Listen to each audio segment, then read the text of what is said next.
તો સુરત શહેર તથા જિલ્લામાં રખડતા શ્વાનોના આતંકના કારણે લોકોમાં ભયનો માહોલ જોવા મળી રહ્યો છે। સુરતમાં અલગ અલગ બે ઘટનાઓમાં બાળકો પર શ્વાનો દ્વારા હુમલા થયા છે, જેમાં પલસાણા વિસ્તારમાં ઘર પાસે રમતા 6 વર્ષીય રોનિત કરણસિંહ પર 3 શ્વાનો દ્વારા હુમલો કરવામાં આવ્યો હતો, જેમાં બાળકના માથા, કાન, છાતી અને કમરના ભાગે ગંભીર ઇજાઓ પહોંચી હતી અને તેને તાત્કાલિક સારવાર માટે સુરત સિવિલ હોસ્પિટલમાં ખસેડવામાં આવ્યો છે। બીજી ઘટનામાં ઘોડદોડ રોડ સ્થિત ઘંટીવાલા ગાર્ડનમાં 8 વર્ષની બાળકી અનન્યા રાજુ હેરોડે પર શ્વાને હુમલો કર્યો હતો। તે બગીચામાં રમી રહી હતી અને આઈસ્ક્રીમની થેલી જોઈને શ્વાને તેને બચકું ભર્યું હતું, જેને કારણે તેને પણ સિવિલ હોસ્પિટલમાં સારવાર માટે લઈ જવામાં આવી હતી। શહેરમાં વારંવાર થતા આવા હુમલાઓને લઈને સ્થાનિકોમાં રખડતા શ્વાનો સામે કડક કાર્યવાહી કરવાની માંગ ઉઠી રહી છે, ત્યારે સોસાયટીઓમાં સુરક્ષા અંગે પણ ચિંતા વધતી જોવા મળી રહી છે।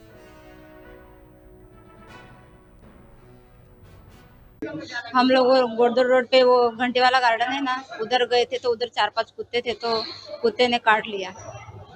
आप कितने बजे काटा? अभी आधे घंटे पहले। आप किसके साथ गए थे?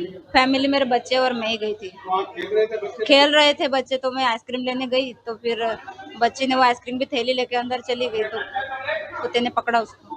तो फिर आपको गार्डन वाले को बोला नहीं आपको? मुझे कुछ समझ में नहीं आया, मैं सीधा रिक्शा पकड़ा और चली आई इधर कौन से हॉस्पिटल? Civil hospital. आपके बच्चे का नाम क्या है? अनन्या राजू हेरोड़े। अनन्या हेरोड़े। कितने साल की उम्र?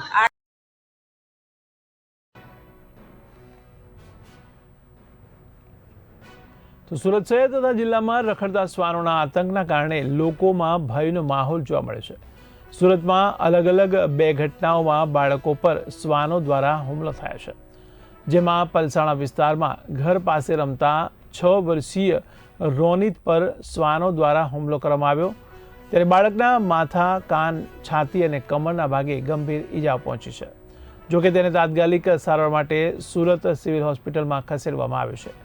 આ ઉપરાંત એક બીજી ઘટનામાં પણ ઘોડદોડ રોડ સ્થિત ઘંટીવાલા બગીચામાં 8 વર્ષની બાળકી પર શ્વાને હુમલો કર્યો છે। તમારા સંવાદદાતા રશ્મિ રાણા જોડાયા છે। જી રશ્મિ, ત્યારે સુરતમાં રખડતા શ્વાનોનો આતંક વધી ગયો હોય તેવું લાગી રહ્યું છે, તેને લઈને આપ શું કહેશો?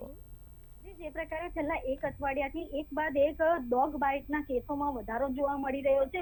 રોજ સિવિલ હોસ્પિટલની અંદર ઘણા કેસો જે ડોગ બાઇટના આવી રહ્યા છે। મહત્વની વાત એ છે કે હાલ અત્યારે જે ડોગ બાઇટને કારણે લોકો જે પોતાના બાળકોને જે છે તે બહાર મોકલવા પણ તેઓ ખચકાઈ રહ્યા છે। તે સુરતમાં ગોદર રોડ વિસ્તારમાં ગાર્ડનમાં બાળકી પર જે બાળકી રમી રહી હતી તેની ઉપર શ્વાન દ્વારા હુમલો કરવામાં આવેલો હતો। તો બીજી તરફ પલસાણા વિસ્તારમાં પણ એક બાળક પર જે હુમલો કરવામાં આવ્યો હતો, બંને બાળકને સારવાર અર્થે સિવિલ હોસ્પિટલ ખસેડવામાં આવ્યા હતા। બંને જેમાંથી જે એક બાળક જે પલસાણાનો બાળક છે તેની તો સર્જરી પણ કરવામાં આવી હતી। બંને બાળકને હાલ જે સિવિલ હોસ્પિટલમાં હાલ અત્યારે સારવાર આપવામાં આવી રહી છે।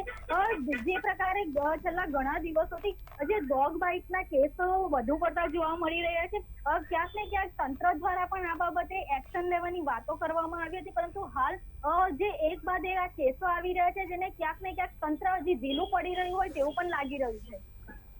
જી, સમગ્ર માહિતી બદલ આપનો આભાર।